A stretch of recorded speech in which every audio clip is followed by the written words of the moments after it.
नमस्कार, मैं हूं आपके साथ प्रियांशा लाजरस। खास मुलाकात में आपका स्वागत है और आज हमारे साथ मौजूद है चंपक बैनर्जी। जी हां, इनके बारे में मैं आपको बता दूं, यह एक भारतीय फिल्मकार, रंगमंच कलाकार और एक बेहद ही मशहूर निर्माता है।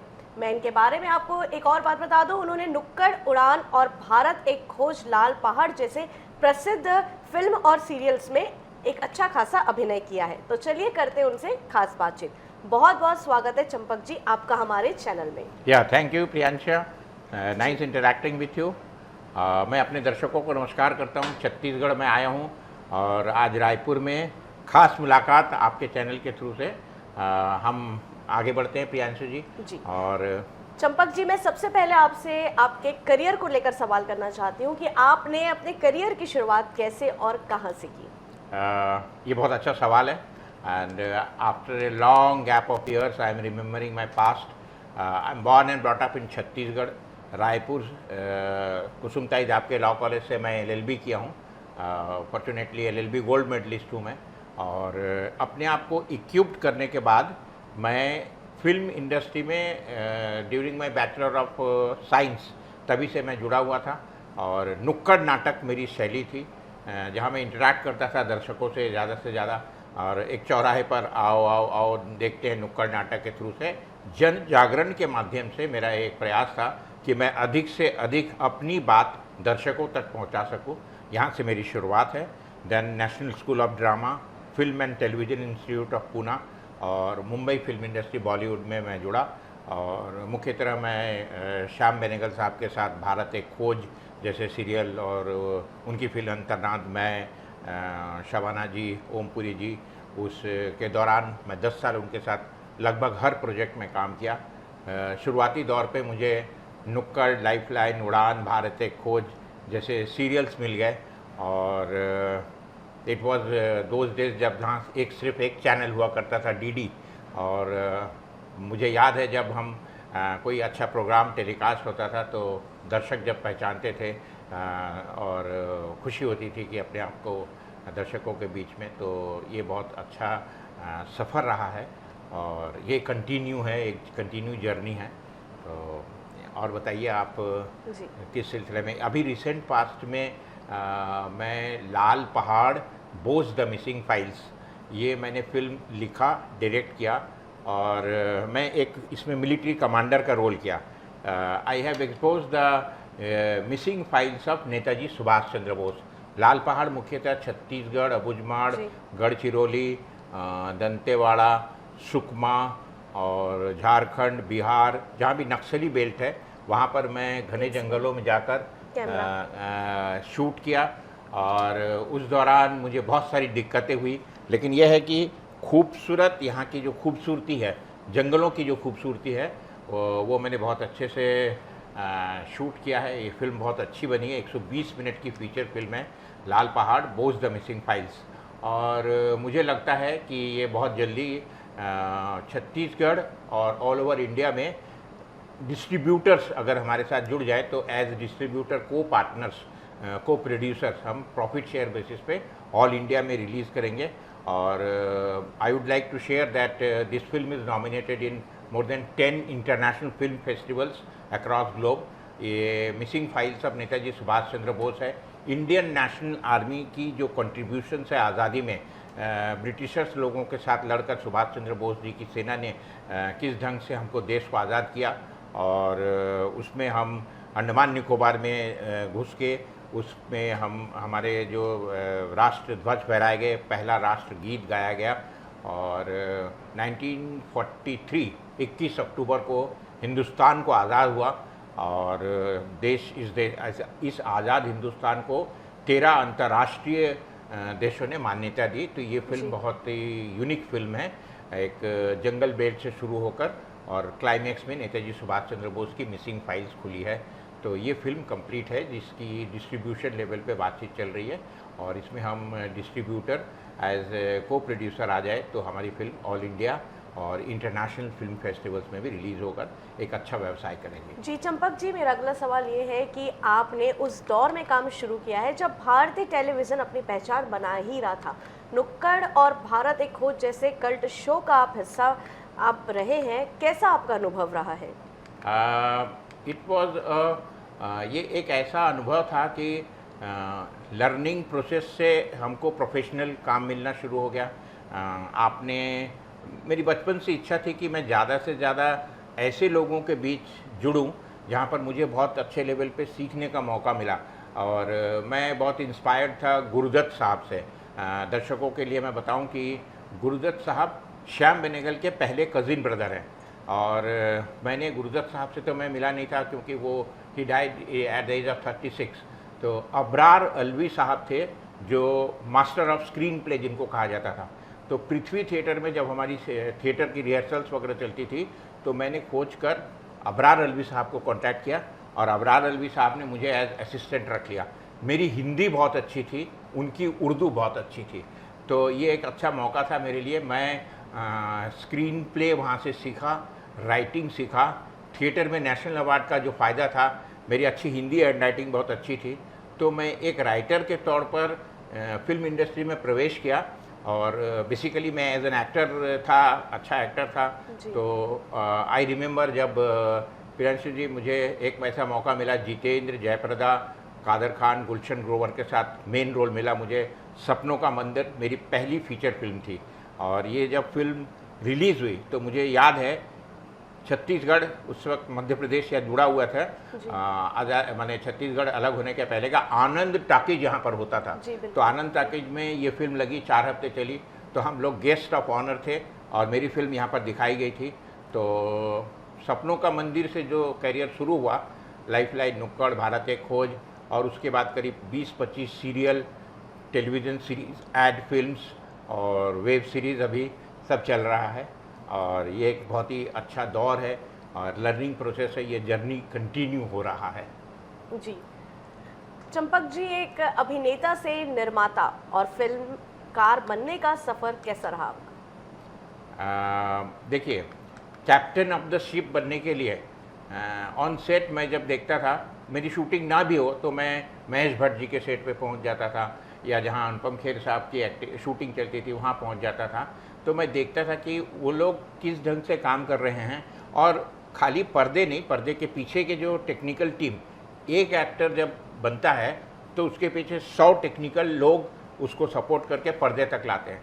तो टेक्निकल लोगों की जो प्लेसमेंट ऑफ कैमरा कहाँ पर हो रहा है, तो लर्निंग प्रोसेस मेरी फिल्म इंडस्ट्री में ये बहुत हेल्पफुल रहा मेरे लिए। और मुझे पता चला कि सिनेमा में अगर आपको कैप्टन ऑफ द शिप बनना है तो आप डायरेक्टर हैं। बेसिक मेरी राइटिंग अच्छी थी, मैं एक्टर था। फिर धीरे से मैंने जब डायरेक्शन को चुना तो मेरे लिए वो प्रोसेस बहुत ही इंटरेस्टिंग और बहुत ही सुहाना सफ़र इसको बोल सकते हैं। और मैं जब एज डायरेक्टर काम करता हूँ तो मैं एज एन एक्टर चूँकि रह रहा हूँ तो मैं बहुत उन लोगों को इंटरेक्ट कर पाता हूँ, उनको समझा पाता हूँ कि कहाँ पर पॉज लेना है, कहाँ पर आवाज़ को किस ढंग से देना है, कितने इमोशंस देने हैं। तो ये सब मेरा एक लर्निंग प्रोसेस से सीखते हुए प्रोसेस करते हुए मैं आगे बढ़ा। इसका बेस्ट एग्जांपल है छत्तीसगढ़ में तीजन बाई। तीजन बाई के बारे में जो लोग जानते हैं वो पद्मश्री हैं। और वो जब शुरू में जब वो पंडवानी गांव-गांव में जाकर गाती थी तो पहले उन्होंने देखकर सीखा और उसके बाद पंडवानी को इंटरनेशनल लेवल तक लेके गया। यहाँ पर मैं उनका इसलिए जिक्र किया कि जब छत्तीसगढ़ की तीजन बाई मुझे श्याम बेनेगल जी के सेट पर भारत एक खोज में मिली, मेरे भारत एक खोज में मैं एज एन एक्टर काम करता था, तो मुझे बहुत सरप्राइजिंग और बहुत खुशी हुई। और दर्शकों के लिए मैं बोलूँगा कि तीजन बाई की जो बायोपिक फिल्म आपने देखी होगी हर चैनल में, दूरदर्शन पे, वो फिल्म मैंने बनाई है as director, as writer. Teejan Bai उसमें काम की है, जिसमें श्याम बेनेगल जैसे वरिष्ठ फिल्मकार का आशीर्वाद मुझे मिला और वो स्पेशल अपीयरेंस में मेरे साथ आए। तो तीजन बाई की फिल्म का बायोपिक फिल्म मैंने डायरेक्ट की है, उसमें स्पेशल अपीयरेंस में श्याम बेनेगल साहब हैं। जी बिल्कुल। मैं आपसे ये पूछना चाहूँगी, जैसे कि आप आज लाखों लोगों की प्रेरणा बने हैं, तो आपकी प्रेरणा कौन थी और किसको देखकर आप इंस्पायर या आपके प्रेरणा स्रोत रहे हैं जिनको देखकर आपने इस फील्ड को चुना? देखिए, जब ग्रोइंग एज में मेरे लिए आदर्श अमिताभ बच्चन रहे हैं। मैं अमिताभ बच्चन के डायलॉग और उनके पॉज और बहुत ही करीबी से महसूस करता था। ऐसा लगता था कि अगर मुझे यह मौका मिलेगा तो मैं इस ढंग से करूँगा। मेरे ख्याल से फिल्म इंडस्ट्री में सभी लोग इंस्पायर्ड हैं उस महान कलाकार जी, के थ्रू बिल्कुल। से। अगर अमिताभ बच्चन की एक्टिंग को आप कंपेयर करके देखेंगे तो जब मैंने फिल्म देखना शुरू किया, मैं फिल्में बहुत देखता हूँ, रात के मैं सोता नहीं, पिछले 10, 12, 15 साल में मैं बहुत कम सोता हूँ। सारी फिल्में विश्व की इंटरनेशनल फिल्म फेस्टिवल के थ्रू से जहाँ भी मौका मिलता है मैं देखता हूँ।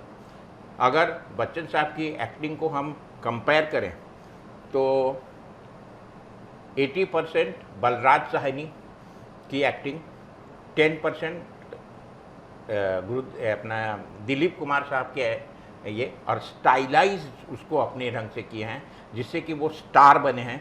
तो मैंने देखा कि सब अच्छे एक्टर्स कहीं ना कहीं किसी ना किसी से इंस्पायर्ड हैं, और बच्चन साहब ने तो बहुत स्ट्रगल करके अपने आप को ये किया है। बहुत सारी फिल्में उनकी नहीं चली थी, लेकिन ये है कि बाद में वो इतने बड़े सुपरस्टार बने कि मेरे ख्याल से वो वर्ल्ड के नंबर 1 सेलिब्रिटी बने। जी, बिल्कुल। और ये आपसे इंटरेक्ट करते हुए मुझे बहुत अच्छा लग रहा है। In the recent past I called up 26207579, ये डायरेक्ट नंबर है अमिताभ बच्चन साहब का, और बच्चन साहब के पास मैंने मैसेज रखा कि सर मैं आपसे मिलना चाहता हूँ, मेरा नाम चंपक बैनर्जी है।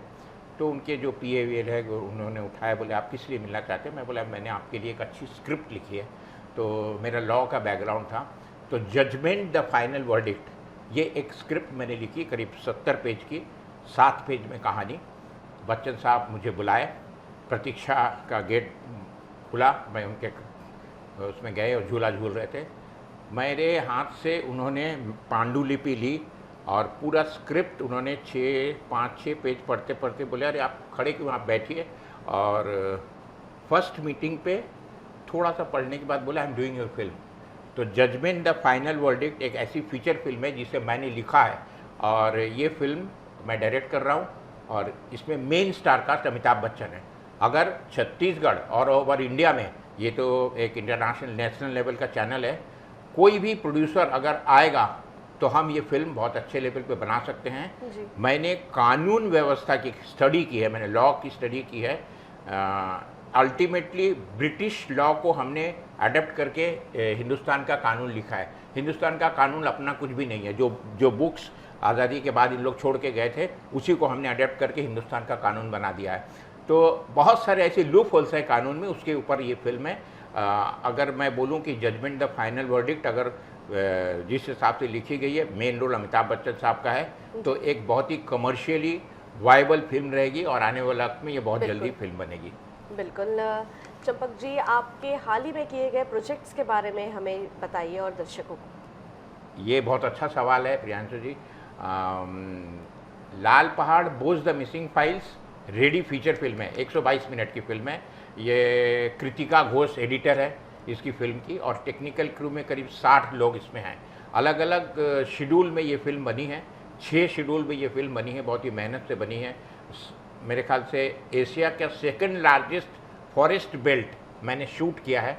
खूबसूरत जंगल 6 राज्यों के, और क्लाइमेक्स में नेताजी सुभाष चंद्र बोस की वो सारी मिसिंग फाइल्स जो शायद गायब कर दी गई थी किसी भी वजह से, तो आज़ादी का पूरा सच लिए हुए है लाल पहाड़ बोझ द मिसिंग फाइल्स, जिसमें पता चलेगा कि ये देश सिर्फ चरखा चला के आज़ाद नहीं हुआ है, बल्कि जब हम ब्रिटिशर्स लोगों से लड़कर सेना बनाएं और ब्रिटिशर्स सेना में फूट पड़ गई तो जाकर हमको आज़ादी मिली। और इसमें नेताजी सुभाष चंद्र बोस की जो कॉन्ट्रीब्यूशंस है, इंडियन नेशनल आर्मी की जो कॉन्ट्रीब्यूशंस है, जिसके monuments Singapore, Russia, Germany, Japan, यहाँ पर सब जगह है।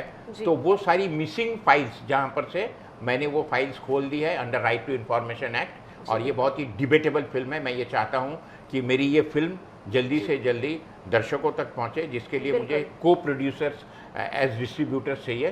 तो ये इंटरनेशनल लेवल पे बहुत अच्छी फिल्म रहेगी।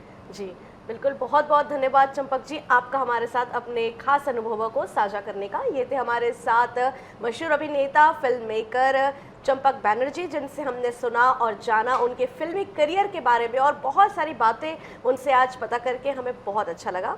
ऐसी जानकारी के लिए देखते रहिए DN News Plus। नमस्कार। आज मैं इंटरैक्ट करते समय मैं ये चाहूँगा कि जो भी छत्तीसगढ़ के लोग मुझसे जुड़कर Close। काम करना चाहते हैं वो मुझे संपर्क कर सकते हैं 9324144139 और 9920236787 स्टूडियो चंपक 99@gmail.com पे मैं आपसे डायरेक्ट इंटरैक्ट करूंगा सो दैट छत्तीसगढ़ और चंपक बनर्जी का अनुभव मिलकर हम अंतर्राष्ट्रीय स्तर पर कुछ कर सकते हैं।